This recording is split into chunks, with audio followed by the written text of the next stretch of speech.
This is video taken from CTA security camera number 7 at the 95th Street Red Line station on Saturday, March 8, 2003. Although the clock on the upper right corner of the video frame shows it to be 7:16 a.m., it is actually 1 hour earlier. The man strolling toward the camera in the middle of the picture is 23-year-old Michael Pleasance. It seems reasonable to surmise that he's looking for his friend Patrick Anderson, whose jacket he holds. Anderson is at that moment engaged in a fight near the turnstiles, which is not captured on the CTA cameras. As Pleasance passes out of the range of camera 7, he seems to walk right under it here. Chicago police officer Alvin Weems comes around the corner in a white stocking cap, his gun already in his hand. Weems and Pleasance will now be picked up by CTA camera 8. Weems and Anderson will move into range of this camera again in 2 minutes. By that time, Pleasance will be dead. This is video taken from CTA security camera 8. The footage begins before Michael Pleasance and Officer Weems approach. The man in the middle of the frame is Patrick Anderson, who is engaged in a fight near the station turnstiles, which are not covered by this camera. He seems to be returning to the fight here.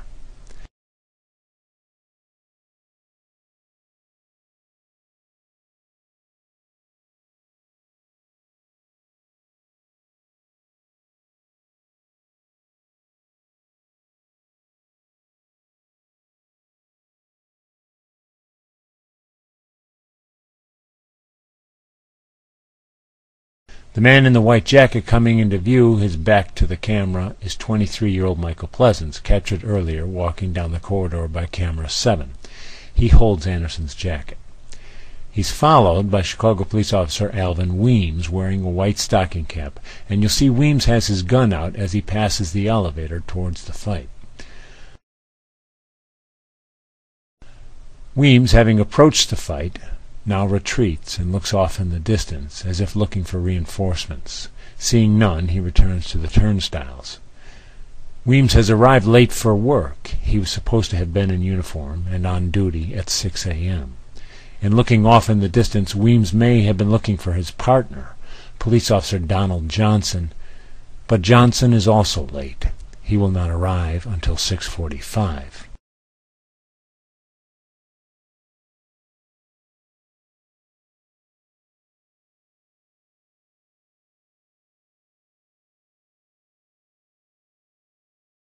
You'll see Michael Pleasance backing up here, still holding his friend's jacket.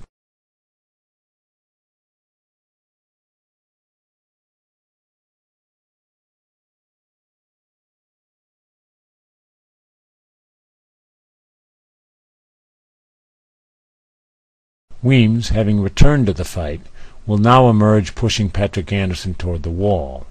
Michael Pleasance follows the two. Weems is in a bad spot here. When he came into the station and saw the fight, he dropped his equipment bag containing his badge, hat, handcuffs, pepper spray, and his duty weapon. He has no radio to call for backup because it's kept in the police room in the station. His partner is nowhere in sight. Furthermore, he does not know if Anderson is an instigator or a victim. Anderson, meanwhile, is not going quietly. Although he does not attack Weems, he disputes Weems's judgment. You'll see Anderson raise his arm and point toward the turnstiles, as if to a more guilty party, more than 20 times in the 2 CTA videos. Pleasance, less bellicose than Anderson, has not been involved in the fight, and he talks to Officer Weems here as well. In the next few seconds, Anderson raises his arm.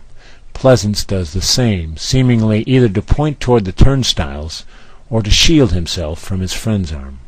Officer Weems will raise his gun and shoot Pleasance in the head.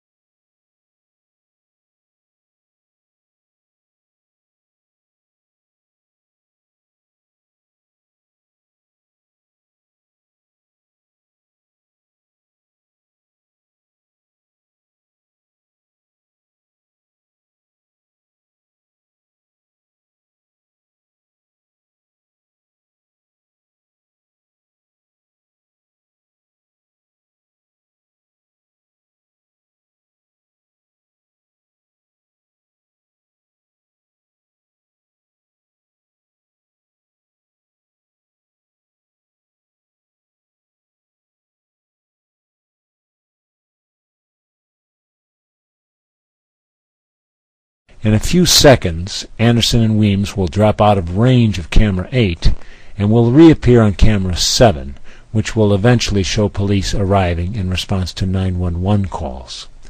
None of the 911 calls identify Weems as a police officer. One bus driver who called in identified Weems as a stick-up man.